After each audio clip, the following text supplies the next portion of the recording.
કારણે આવેલી અસરથી સ્ટોકની અંદર આપણે છેલ્લા 2-3 દિવસમાં સારો એવો ઘટાડો જોવા મળી ગયો છે।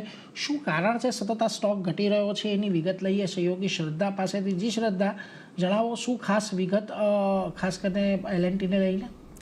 જી ગુડ આફ્ટરનૂન। તો L&Tમાં જે રીતે આપણે જોઈ રહ્યા છીએ, વેસ્ટ એશિયા યુદ્ધના કારણે L&Tના શેરમાં 2 દિવસમાં 10% સુધીનો ઘટાડો થતો જોવા મળ્યો છે। કંપનીની જે કુલ ઓર્ડર બુક છે તે 7.3 લાખ કરોડ છે। હવે શેરમાં શા માટે ઘટાડો જોવા મળી રહ્યો છે અને માર્કેટ માટે શું છે ચિંતાનો વિષય, એના પર નજર કરીએ તો Q3માં 37% ઓર્ડર બુક જે છે તે વેસ્ટ એશિયાથી છે। સાથે જ FY26ના જે પહેલા 9 મહિના છે ત્યાં પણ 33% ઓર્ડર ઇનફ્લો જે જોવા મળ્યો હતો તે વેસ્ટ એશિયાથી જ આવતો જોવા મળ્યો હતો અને તાજેતરના વર્ષોમાં જ પશ્ચિમ એશિયાથી કંપનીએ એક્સપોઝર વધાર્યું છે। હવે ઇન્ટિગ્રેટેડ સપ્લાય ચેઇન જોઈએ તો ભારતમાં ગુડ્સ અને મટીરિયલની મૂવમેન્ટ પર આધાર રાખે છે।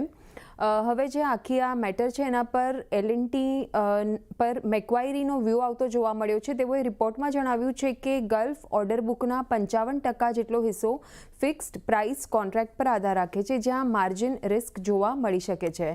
ફિઝિકલ ઇન્ફ્રાસ્ટ્રક્ચરને ફિઝિકલી નુકસાન થતું જોવા મળી શકે છે। સાથે જ ઊંચી ક્રૂડની કિંમતો, ફ્રેટ વધારો, ઊંચા ઇન્સ્યોરન્સના કારણે જે ઓવરઓલ કોસ્ટ છે ત્યાં વધારો જોવા મળી શકે છે।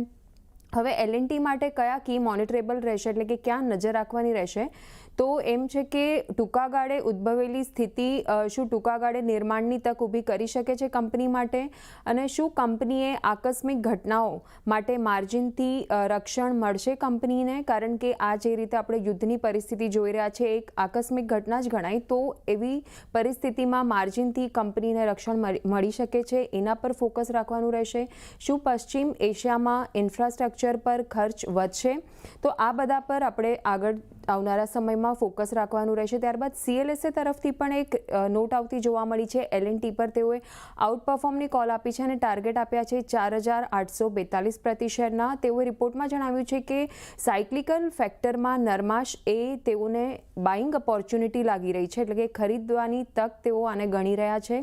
તેઓના મતે આ સસ્તો ઇન્ડસ્ટ્રીયલ લાર્જ કેપ સ્ટોક છે L&T। તો આ રીતે ઓવરઓલ આપણને બ્રોકરેજ વ્યૂ તેમજ કયા ફેક્ટર્સ પર નજર રાખવાની રહેશે, તો એના હવે આવનારા સમયમાં L&T પર આ બધા ફેક્ટર્સ પર નજર રાખવાની રહેશે।